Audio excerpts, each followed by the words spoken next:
Hello, and welcome to the first episode of the Scholarly Sorcerers Podcast. I'm Bilbo's Bag, and this is my co-host, BG Joe. Hello. Today, we're going to be doing a couple of things, but the first thing we're going to be doing is looking over the player survey. It was posted more than a week ago at this point, but it has a lot of funny little things on it. A lot of it is just on a scale of 1 to 5 type of thing, so you couldn't really elaborate on your answers, which is unfortunate because it's not easy to give feedback when you can't say anything. So we're going to be Yeah, going over each I mean, question. it's great. You can say from a scale of 1 to 5, how What fun is Rodmg for you as a player? It's all right, I guess. It's a game. I don't really think when I play most of the time. The new in-game dungeons are You fun to have to play. say 1 through 5. 1 through 5, of course. You can't give any I guess feedback on why the game is good or bad. You I just guess have to say 1 through 5. or I do kind of like just brain dead realm clearing. It's kind of nice. And then the in-game dungeons are there too. Those are fun, especially the newer ones. Shatters has a lot of new things in it, even though people complain about the health. I don't I'd mind it too probably much. give the game a 3 or maybe a 2. It's not really amazing. It's got a lot of problems. There's a lot of reworks that need to be done. They push patches super quickly and they're full of bugs and things get delayed. And I would be fine with things being delayed if they actually released them without bugs, but things get delayed and then released with all the bugs. So, just delay it more and take out the bugs. Yeah, that's pretty much all I have to say about the first question. The First second question, question. not much to say. Second question, on a scale of 1 to 5, how do you feel about how Deca has handled communication with the community? I'm going to give this one a 1 because Wotan has done no communication outside of the weekly live stream and the occasional blog post, which isn't very much for a community manager, if you ask me. I'm gonna give it 2 because they actually do try and communicate. They actually tell you most of the things they put into their game. So they do try. They're putting in enough effort that I can't just give them a 1 and say they actually just don't tell us anything. But their communication is not amazing, so it ends up confusing people, and then you end up with bugs that kill a bunch of players, and they don't turn off the automatic rejection response for death messages. So people request to have their characters revived because of a cat bug, and then it automatically declines their request, and so people don't get their characters revived.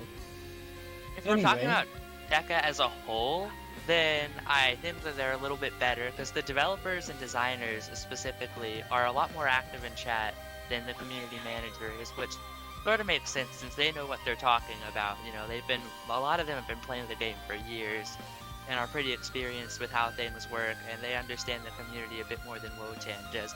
Wotan, I've never seen him playing the game without being invulnerable, so it's kind of hard to experience the game when you're invulnerable. okay, well, to be fair, this question is about Deca and not about Wotan, It so is about Deca as a whole, but you think the community manager would be doing a little bit of community managing.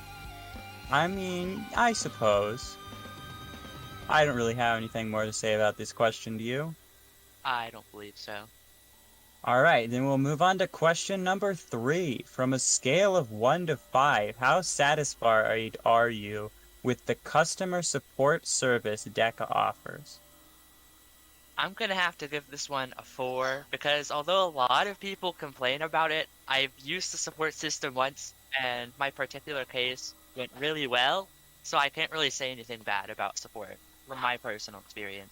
I have had less favorable support responses in the past, but I think most of the unfavorable support messages I've had were from early Deca or Kabam, so I can't really blame it on Deca, so I'm gonna give this one a 3 just because I haven't experienced recent Kabam customer service. Recent Deca. customer service. Recent Deca customer service. I haven't experienced recent Kabam customer service either, but... That's true. I've never experienced Kabam customer service because my one time I Okay. contacted support was from this year. So Kabam customer service was the bot would tell you that they couldn't do anything, and that was it. Fantastic. All right, is that all we have to say for this one? Yeah, I believe so, yeah. We'll move on to question 4. How satisfied are you with the new redesigned dungeons? I really like them, as I said before, especially Shatters. There's a lot of cool new things done with Shatters. It doesn't have a scepter, which, I'm mad about that, of course, but it kind of makes sense, because scepters are not the easiest thing to make, of course. And Deadwater Docks, I love the new Deadwater Docks. Pirate Cave, probably one of the best looking dungeons in my opinion. Woodland Labyrinth and Crawling Depths were pretty bad on release, and Woodland Labyrinth still has some questionable attacks, like one of the ones in the last phase where it jumps on you and it immediately kills you. But overall, they're not too bad anymore, and of course I love the look of all of them. They all look fantastic. I'm going to take a more pessimistic approach and give this a 3. The new dungeons have some cool things, there are some fun parts to them, but they all have a lot of problems. Deadwater Docks is ugly, and there are a lot of insta-pops in it. There are way too many instant kills in Deadwater Docks for the level of dungeon that it is, in my personal opinion, so I don't know. And then, New Shatters takes 400,000 years to solo, so... Sprite World is good, but it's a low-tier dungeon, so I don't care all that much. And those are the main new dungeons. For the new Sprite World, I actually really like what they did with the boss fight. You've got a pretty complex second phase that's really interesting, kind of like a slice of sort of in-game design, with a much lower scale, of course, because it's Sprite World. But it's really nice to see something like that being put into such an early game dungeon. I agree that it's a cool boss fight, but at the same time, it's a low-tier dungeon. You're never actually going to experience the full boss fight the way it's intended. Unless you're a new player, but there are very few of those. Undead Lair has that pop-up skeleton that just pops up and does 800 damage with its shotgun. Not the most exciting thing, in my opinion. Abyss, they made it a lot easier for the regular player, though I have seen people who don't like it because the Old Abyss was a really interesting rushing experience. I've never really rushed dungeons, especially not Old Abyss, so I can't really say anything on that. Old Abyss was fairly easy to rush. Like, you just don't run on top of the brutes when they're about to shoot, and you're perfectly fine. It was not that hard to rush. It was more interesting than it is now, but it was not... Well, I suppose if you ran into a room with some of the big shot guys, you could accidentally kill yourself if you weren't careful, because you'd have all the brutes chasing you. But you'd also have these massive damage shots that could kill you if you weren't careful. So it wasn't, like, super easy, but it was not that hard either. Well, it wasn't that hard once they added pets, because you could mostly ignore lava damage. But that's basically all I've got to say there, so... That's all I've got to say as well for the redesigned dungeons. I really like them personally, especially aesthetically. They're all amazing, fantastic stuff. I mean, they're alright. That's my opinion. How satisfied are you with the effort the team puts into guaranteeing the stability of the servers? Not satisfied. Like, especially recently. Previously, I haven't had a ton of problems, but recently especially, the servers, I'll just be playing and it crashes, and it's really unfortunate. Sometimes I'll be playing, and then the trading server will crash, and everyone over there will move to US West 4, which is the server I like to play on a lot of the time. And then it's like, oh, there's all these people in the Nexus just spamming trade messages. It's very nice. I love having that when I go to the Nexus every time. And then, of course, then US West 4 crashes, and it's just, wow, great. And I'm disconnected 20 times trying to join a new server. It's not a very fun time. Like a year and a half ago, I would have said they were at like a 3, maybe even a 4. The servers didn't crash all that often. They were fairly stable. But now the servers have just gotten so much worse. They crash all the time. They're super laggy occasionally. Like, they're just really bad. And then, of course, recently they removed like a significant amount of servers without any explanation to the community, which is another sort of communication thing, you know. Would be really nice to know why you removed so many servers. Or, you know, like announce it ahead of time so people know that the servers are going to be gone before they're just gone with no warning and no explanation. I could rant about the servers and how bad they are for like an hour, but we should probably move on unless you have something else important to say. I don't have much to say about the servers. So All the right. next question. How satisfied are you with the organization of the in-game store and the presentation of promotions for Realm of the Mad God? What promotions? Like the shop and stuff, like packages and mystery boxes. Well, no. And like I mean, I was joking. I meant like, oh, they're promoting their game. no, of course not. They believe Yeah. in word of mouth for their communication, expanding the game. So go tell all your friends to play. Do the advertising for them. Okay, maybe if they made their current player base happy, and didn't have a crappy game, then people would tell their friends to play it. But as it currently stands, I wouldn't want to get my friends involved with this game. Yeah, personally, I just wouldn't tell anyone that I played the game because it's embarrassing, man. This game, it's just, wow. I mean, if we want to go back to the actual question, they do a pretty good job of managing the way the shop and stuff looks. So I'd say probably like a 4. Looks Maybe nice, a but 3. I don't like how they put the free packages all the way at the end, so a lot of people generally miss the free packages, and fame boxes are always at the bottom of the list, so a lot of people miss those. I mean, they have it organized by cost, so I understand why it's done that way. It probably could be done better, but for the way they're doing it, I don't really have a massive problem with it. That's about all I have to say on that. You got anything? One of the big concerns I remember from like, I think it was a couple months ago at this point, they had a package that was claiming to be a certain value when it was actually significantly less than that stated value. So it was posted on Reddit and people got mad. They eventually updated it to not be a lie, but it happens more frequently than you'd think. And a lot of items they try to sell for a certain amount, like loot drop potions they have in one of the mystery boxes. They try to act like it's valued at like 100 gold, but no one ever uses loot tier potions, not loot drop. Loot drop's good. I meant loot tier when I said that. They try to put it in for 100, and no one uses loot tier. Orcs 3 only drops the highest tier loot. He doesn't drop lower tiered loot, right? No, he only drops the tops, and I don't think they'd be affected by loot tier anyway because of how it works. The way loot tier works, it would actually boost. If he dropped the tier 6s, it could boost, like the tier 6 abilities and the tier 14 armors and stuff. If he could drop those, it would boost them up, but because he doesn't, it doesn't matter. Loot tiers used to be occasionally useful in Void, and that was it. Fantastic. But overall now, if you want to use a loot tier, the only real reason is to make your bags look different. Anyways, unless you got anything else, I'm going to move on to the next question. I do not. How satisfied are you with the efforts Deca has made in order to combat dupers, cheaters, and bots within the game? Well, they haven't done a lot in the past like 4 years that they own the game, but recently they've been doing a bit more. I know for like the first half of Month of the Mad God, they were constantly updating the filter to try to beat bots out. Unfortunately, they kind of gave up on that after people started to get mad because they were filtering common phrases like all, which is really annoying. I encountered that so frequently. You don't realize how much you say all until it gets filtered and you can't say anything in chat.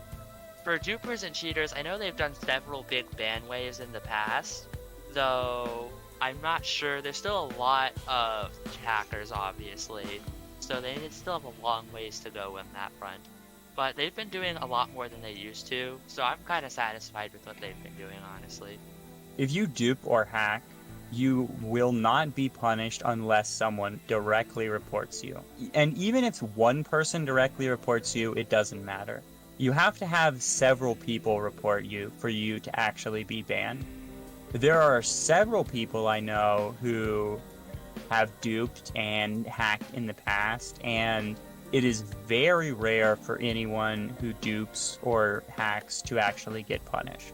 The only time it happens is if there is a massive amount of reports, or they sometimes will catch, like, back when voting was a thing for Ghost Realms, they banned people for that because it was easy to track.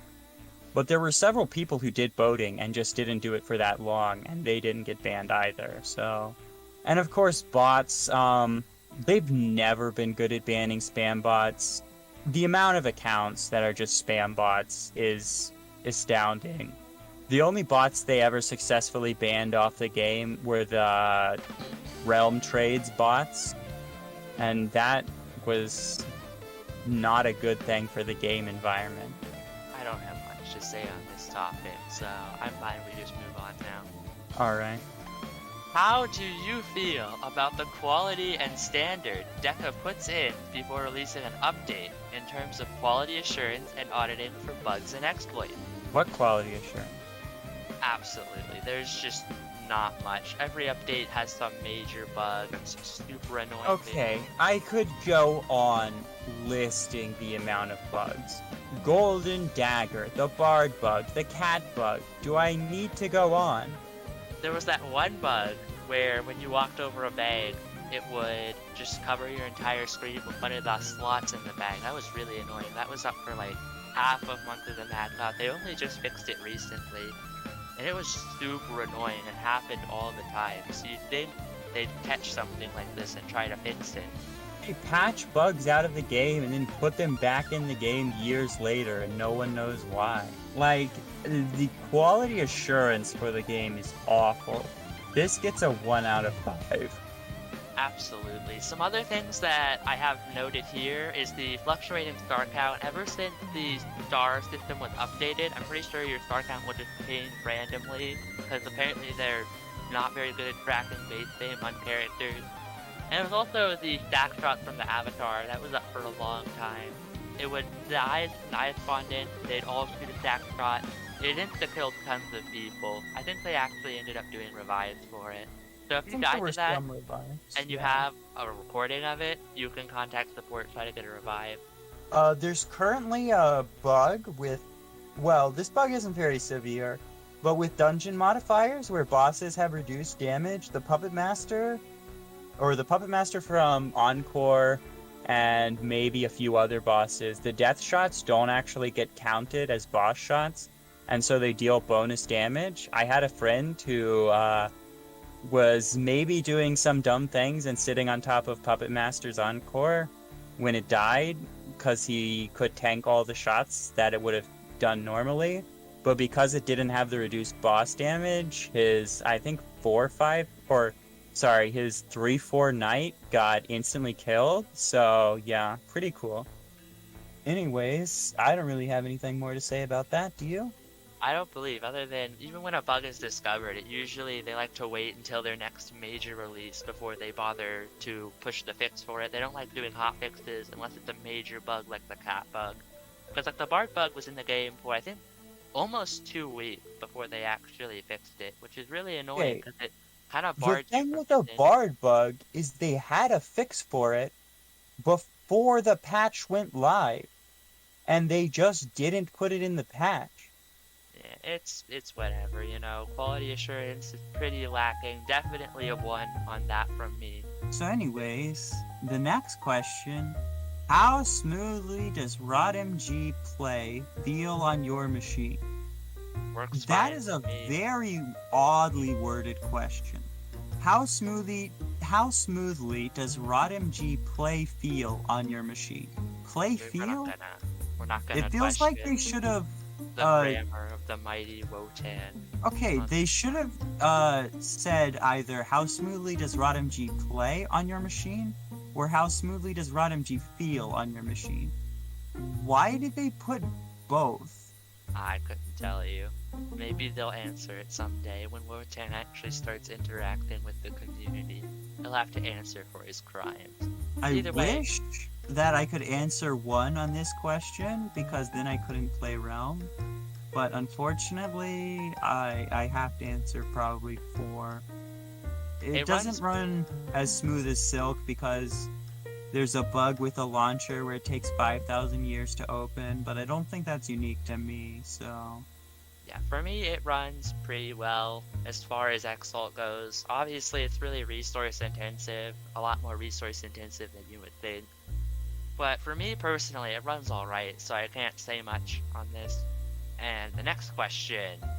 If there was an area you felt that Deca had to improve on, what would you say from the below list that should be made a priority? And the options for this one are duping, bot, bug fixing, promotions, word filter, and event. What would I say should be fixed the most on this? Honestly, probably bug fixing. I put duping as my first priority because it fuels real-world trading site, which made more bot, which is another thing that could probably be fixed. And obviously duping hurts the economy a significant amount, devalues items, especially with UT trade being a thing for now. Don't know if that'll stay after Month of the Mad God. But if it does, then we definitely don't want people duping tons of UTs and trading them and selling them on real-world trade sites or whatever. So I think duping is the highest priority out of these options. I'd say that I care much more about not being able to play half the class, well, a third of the classes in the game. I think they should definitely improve bug fixing.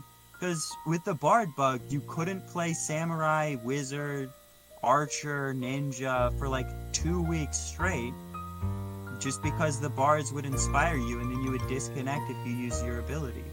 So, like, sure, duping might hurt the economy, but if the economy's bad, I can still play the game. If I'm getting DC'd every time I use my ability, I can't play the game. So I feel like bug fixing is a more important area.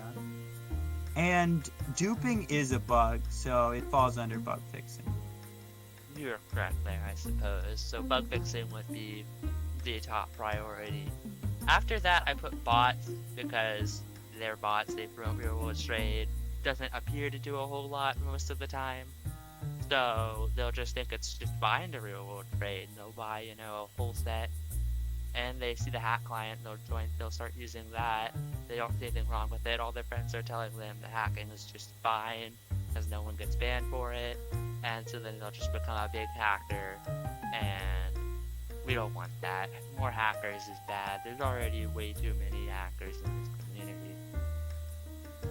I mean, yeah, you'll never get rid of hackers, but it is what it is.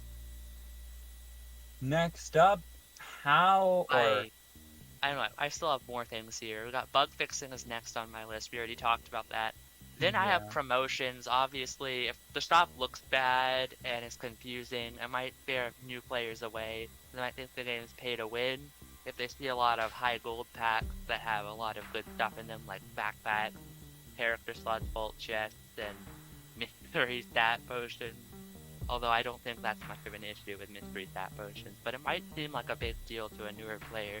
Level 20 potions, a lot of new players struggle to get to level 20, so they might see one of those in there and think, hey, this game's super pay to win, I can pay 500 gold to just instantly get to level 20. So I think or you could kill like 17 enemies and get to level 22, but hey. But it's a new player, so they might not be that skilled yet. After that, I have the word filter. Obviously, it's not that good. A lot of slurs will come through and just fine, but if you say Ali, A-L-I, that gets filtered currently, which means you can't say aliens, which is a common thing that you say when aliens spawn in the realm. Okay, there's a simple fix for that. You just say Allens. Yeah, you can say that. Of course, if all was still filtered, you wouldn't be able to say Allens, but... Well, no, you spell Allen with one L. One L, yeah. You can't say call, though, when all is filtered. It's just fantastic. And then I have events, because, the events are okay. They're a bit overdone, but I don't really care about them much. Everything else is a much higher priority, I think, than events. They've improved events a lot. Events used to be There's a chest event in UDL, and you have to full clear it. Alright, And event's over. Now the next event's up. There's a chest event in UDL, and you have to full clear it. Oh, what? We've done 20 UDL events in the past 4 months? Shut up. the current month of the Mad God's actually pretty cool. You can collect campaign tokens to progress in the campaign. They have these spin battles, which are a bit weird, but they're kind of interesting and new and creative. And then there's the quest where they evolve each week. So a lot of new little things that are kind of cool to see, alongside the typical chest events and 1.5 times experience events and whatever else there is. And the final question, I think this is yours. What would you say the community manager needs to do more? You can choose more than one. More updates on the blog, more interaction on Discord, more interaction on Reddit/Realmine. Who uses Realmine? More development updates / transparency about what is being worked on, more video interactions / live chats, more Q&A sessions, more admin events. Alright, so the first thing I have here is more interaction on Discord. As I stated before, I've never seen Wotan have like any normal conversation on Discord, and I can say that here because this one specifies the community manager. So he doesn't use Discord at all. Like he posts announcements there, and that's about all I've seen him ever do. I mean, one time He pings at here and you have to shut down the channel. Yep, that happens sometimes. It was amusing, but it was also really annoying. It's fun to look back on though, you know. Yeah. He doesn't do it as much anymore, which is good. He doesn't ping as much as he used to, of course, which is nice. Though he doesn't interact with anyone still. I've seen Baragon, who is a different person at Deca, interact with the community more than Wotan has. And Wotan's been community manager for an entire year now, so you'd think he'd have done something in the Discord. But no, he hasn't. What you have next on this one? Next thing I have here is more development updates / transparency about what is being worked on. Obviously, there's a little bit... Okay. Wotan can't tell you about these because Wotan doesn't know because he doesn't know anything about the game. Yeah, it'd be nice. You could maybe talk with the developers and learn a bit, or the developers themselves could come out. They've said that they wanted to do a devlog or sort of a developer diary thing for a bit, and if there's community interest, then they will go ahead and go through with it, which there definitely is a lot of community interest. I know I'd love to see something like that. A devlog would be nice because it would actually give more interest, you could actually get more introspection on what the decisions were, why they were made, what the developers were thinking with the certain things, why certain things work with the game, because there are a lot of people who just don't understand why certain mechanics get put into the game, and then they get confused, and so they think a mechanic is stupid when actually it has a use. A lot of people get confused when Shatters has a mace instead of a scepter. Okay, well that was caused by literally just deadlines. The next thing I have on here, obviously more interaction on Realmine and forums would be nice, but I'd already checked just about everything else because the community manager doesn't do anything. So I thought, might as well not check everything. So the next thing I have is more Q&A sessions. They already started doing this. There's one on the Discord on Friday the 10th of September. That's coming up, although by the time this is posted, it'll probably have already happened. So hopefully we will see more of those in the future, which will be very nice.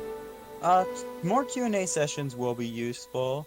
Being able to ask questions. Of course, they're going to be done by Wotan, right? Not just Wotan, I don't know. I'm not entirely sure how it's gonna work, but obviously Wotan doesn't know a lot, so it wouldn't be very good if Wotan was trying to answer all these questions. He cannot answer a lot of questions, especially more the design-oriented ones, which are gonna be a lot of what people are asking about design stuff, like, oh, why does Shatters have so much health? You know, people want to know something like that. That's my main concern, is that it's just going to be Wotan, and it's going to be people asking questions like that, and it's just going to be, I don't know, and then that's going to be the entire stream.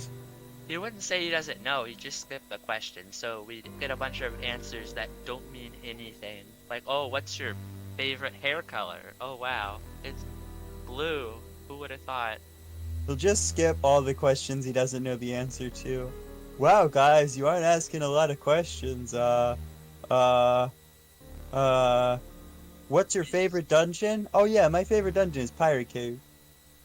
And then for more live interactions, there's already one of those every week, and it's not like much happens on those. He just spawn stuff in an admin arena, which isn't very interesting. Admin events is on one of the options on this, so I will get to those in a moment. But overall, the live streams are pretty uneventful, so I don't think we need more uneventful live streams where nothing happens. I agree. That's fair. And then the final option, more admin events. Obviously, I didn't check this one. There are way too many admin events currently. I think they happen every day. They're supposed to happen every day according to Wotan. And they just spawn a ton of stuff. Generally Peepers, which are an event monster that you don't normally see, so it's kind of like exclusive. And Peeper obviously drops a lot of loot as well. So it's a pretty easy way to get a lot of loot. I know last week, Wotan spawned 10 Peepers, and other admins or whatever spawned a lot of Peepers as well. It can kill people when you spawn that many things. Obviously, I know some people who have died to 20 Peepers at once, but if you survive, it's significantly more efficient than playing normally, because each of those Peepers drops 55 campaign points, so say there's 20 of them.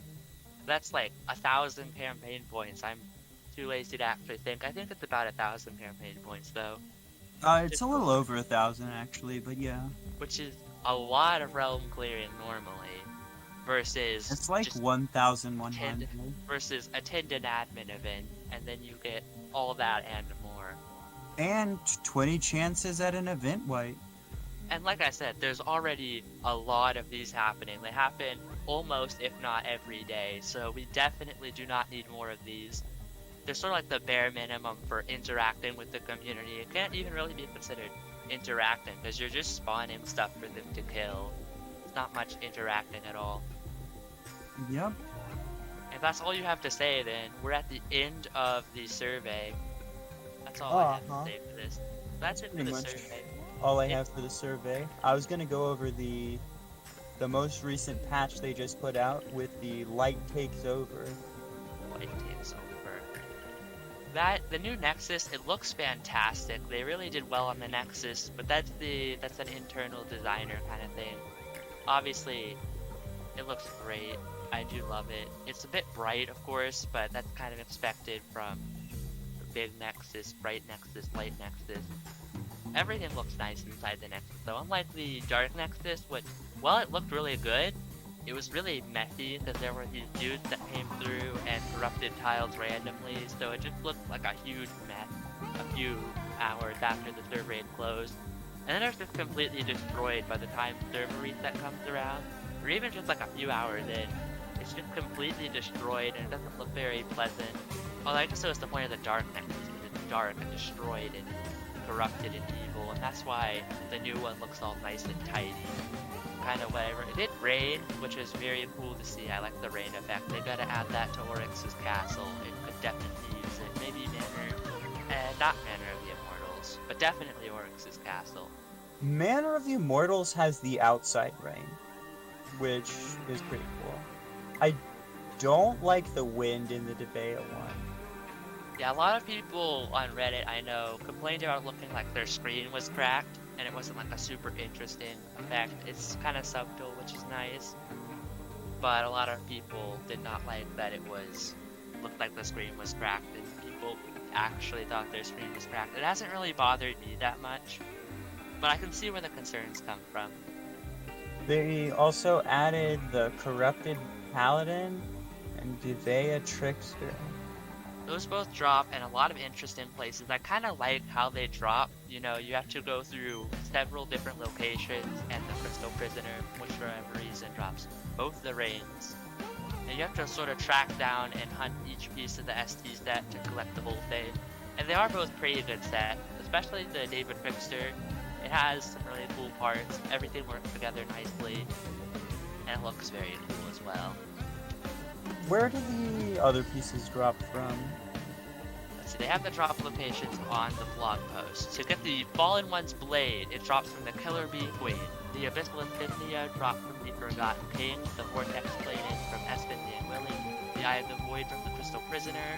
The Archangel's Judgment from the Forgotten Sentinel. The Davite, I cannot pronounce that word, Progenitor drops from the Crystal Worm Mother. The Seraphim's Guard drops from Festal the Mermaid Goddess, and the Flames of Genesis drop from the Crystal Prisoner. Alright, yeah. That's a pretty diverse location of things to drop. I mean, you have it dropping in, like, Ocean Trench, but also from the Realm. So it's a pretty diverse amount of locations for it to drop. It also makes sense in the lore, of course, because the Killer Bee Queen, the Forgotten King, Espen the Unwilling are all influenced by the Void in the lore. Crystal Prisoner is somewhat influenced by the Void, but I guess is also somewhat not, apparently, because it drops the Flames of Genesis. And the Forgotten Sentinel, Crystal Worm Mother, and Theshel the Mermaid Goddess all are just kind of innocent and just defending their home from the heroes who come and mercilessly slay them, you know? Well, not the Forgotten Sentinel, he's being the Forgotten King in the Shatters. So it's sort of the opposite. He's defending the realm from the Shatters rather than Shatters from the realm. And next up is there's a free pack they released. I think that's still available for a few more days, so if you haven't gotten that, definitely get it. Although by the time this is uploaded, it'll be gone. You're right. So there was a free pack up. It's gone by now, but it had some cool stuff in it. A couple skins, a vault chest in particular is very nice. And then there's the Antinomy artifact, which is the combined ring of both the Ember of the Void and Ember of the Deva. It's alright, it has a funny summon. I don't think it gives as much DPS as the individual rings gave, but it's still a cool looking item. Well, okay, so it gives more DPS stats than the Deva Ember had, and it actually gives more HP than the Deva Ember had. But the problem with it is it only gives 5 attack, which is 1 more than you had on Ember of the Void, but it gives you 0 dex, and the Void Ember gives you 3. I'm looking at the blog post, and it actually has 9 attack. It gives 9 attack if you have the full duality set. Well, if you have the full duality set, but you still get the, if you have the full duality set with Ember of the Void, you get 6 attack from that and 4 attack from that, so you get 10 attack in total. I wasn't counting the bonuses from the set because they're the same bonuses. Alright, I see. Well, the duality creature is pretty powerful. It can heal players, apply healing to them, and also deal a bit of extra damage. It doesn't do a whole lot because of the way it attacks, but it's still a decent amount for what it is.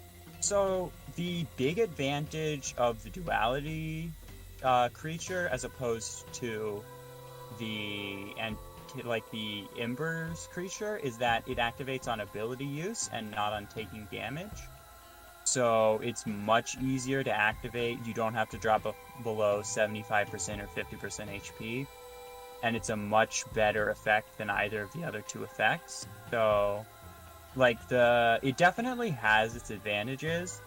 But if you're just going for raw DPS without caring about anything else, I mean, the Anonymity artifact might actually be better for that because of the spirit, but the Ember of the Void gives more raw DPS stats, so it's a little annoying to lose those when you get the Anonymity artifact, but... Alright, next up we've got new loading screens, which obviously those look great. Saturn Zichiri is a great artist. Makes great art. I do not like the Accursed King just because you've got those spooky little heads, and I don't want to see that when I open the game. It's too spooky. They removed a bunch of servers. We talked about that earlier. The ST sets now drop in ST chests. And the Creeper, Gardener, and Glitch are all joining the forces of the Deva. The Creeper, new sprite for the Month of the Mad God. It looks alright. The Gardener, however, it looks like Luigi. I cannot lie. It just looks like Luigi to me. I can't see anything but Luigi. That's bullying. Not but fully. not inaccurate. Looks like Luigi. That's a compliment. If someone told me I look like Luigi, I'd be honored, honestly. Oh, I just looked at him. He does look like Luigi, just without his hat. And I am a fan of New Keeper. Old Keeper was a big pain, and I did not like it. But New Keeper is much less annoying, so... that was added last month, other than that, God. But the new Keeper is definitely better than the old one was. It goes a lot faster. He dies basically immediately now. They added Essence of the Void, Deva, and Duality for the Evolving quests. They don't have no purpose outside of the Evolving quests, but they look alright, and they're sort of like a collector's item, unless they get removed afterwards. There's like a 50-50 chance that they'll remove them. And they made a lot of little changes to Shatters. We could go over these one by one. They fixed the difficulty, which is something that should have been done from the beginning. Enemies have less HP. The special portal animation for the avatar was fixed, which looks alright. Another bug fix that probably could have been in the original patch if they had better quality assurance. Portal of Cowardice in the spawn area, just another oversight that, again, quality assurance. And they turned down enemy spawn density in the village, they fixed the tree barrier, they fixed the misplaced rug tile, they made the Hollow Outlaw / Brigand slightly more opaque in cloaked state, which is something that a lot of people complained about. A lot of people are still complaining about it. He's very hard to see, and then he spawns in and just shoots a ton of super high damage shots, and it kills everyone. I mean, it's supposed to be like a rogue. It makes sense that they would want it to be a surprise, but... And then the Magicate teleporters are now visible. They'll no longer display a teleport button until they're active. And all the decoys during the Bridge Sentinel's Desperation move are removed. The Untempted Magic in the Study does no longer get stuck, so that's another bug fix. Fixed enemies lingering outside Twilight Archmage, so that's another bug fix. Fixed the spot in the Twilight Archmage's Fire Finale attack, so safe spot fix, those are always good. Those get abused heavily whenever they're discovered. Slightly decreased the invulnerability time of the Gauntlet tablet. I did fight one of these once. I did the Gauntlet on testing one time, and I didn't have any problems with it, but this was also after they made the change, so I wouldn't know what it was like before. Fixed an issue where the Grand Hall exit could already be opened by an object deleting the wall. I never encountered that, but it's another bug fix, of course. So there's a lot of bug fixes here. Fixed crystal death animation, sometimes not using the correct color when shattering. Added invulnerability to the Forgotten King's Guitar Hero phase. This one I know tricked would confuse a lot of people. They didn't like it because of the way he starts it. He has like some pinnacles of shot, and some people didn't realize that was a telegraph to move, and so they die to the walls of shots that get fired after that. The Crystal Death, Guitar Hero, added Quiet to the Blue Skulls and the Corrupt Tentacle attack, fixed the Primal Arcana tooltip, still showing to be a work in progress, another quality assurance thing. Reduced the size of the Wizard SP set, that was very annoying, I do know that. The shots were just massive and they covered the screen. Reduced the summon order, or rearranged the order of the summon order of Peacekeeper, I don't care, it's a maze, I couldn't care less. They fixed the stack shots on Avatar, the eyes did not be dragged out, and they fixed the soft lock. So just a bunch of bugs that probably could have been fixed with a little better quality assurance. Crystal Cavern is a bug fix, and then more bug fixes at the end. They fixed the Bard bug, of course. Let's see. Fixed an issue that caused the tooltip of an item to follow the cursor after dropping it from an enemy. Yeah, that one was very annoying, and I didn't like it. That was the one where you step on the bags. We talked about that earlier. Fixed an issue that caused disconnections when affected by the Inspire status effect. That's the Bard bug. Fixed a bug that caused players not to be able to put items from inventory into the backpack using control click. Huh. I didn't even know you could do that. Fixed inheritance of dungeon monsters for the machine, the inner workings, and for the Lost Falls, the cultist hideout. We are still working on the Void inheritance. Okay, so that's just dungeon mods not carrying over. That makes sense. Not sure why the inner workings needs dungeon modifiers when there are no enemies to kill in the entire dungeon, but I don't know. Maybe there are some that are useful. I don't go there often. It's just a big, slow calculator. Prismim. Sure, you can kill Prismimic, because Prismimic has lots of good drops. On testing, or maybe it was early on production even, it dropped shards of the Mad God, I think. And they removed that, so now Prismimic doesn't drop anything. I mean, it makes sense that they would remove its dropping shards of Oryx because Agents of Oryx is a modifier. But it would have been nice if it dropped Oryx shards. That's it for the blog post on the update. Is there anything else you want to talk about? Not particularly. We could just go... Well, there is a new series I want to start. I mean, we're gonna start... I mean, if you want to, we can start a double PPE and just do weekly updates on that. I suppose that sounds fine, I guess. I don't really want to do a PvP though, honestly. I'm gonna grind out stars on all the characters. Well, I mean, you can do that with a PvE if I'm being honest. I suppose. But I'm gonna play Sorcerer and I already 5-starred Sorcerer. You don't have to play Sorcerer. We could... But I'd play Sorcerer, because I want to play Sorcerer. We could do it as a random number generator. Or ask Gil. Alright. I'm gonna do it. We gotta ask Gil. Alright, I'm gonna stop recording for now. Just end the episode here, and then I'll edit in the results of what we get for classes for the PPE contest. It's not a contest, but just for the PPE updates. For the PPE classes, I got Wizard and BG Cho got Priest. Thank you for watching Episode 1 of the Scholarly Sorcerers Podcast. If you have any feedback, please leave it in the comments section below. And if you enjoyed the video, please leave a like. We'll see you next week when we talk about something different, and we'll give an update on the PPE series.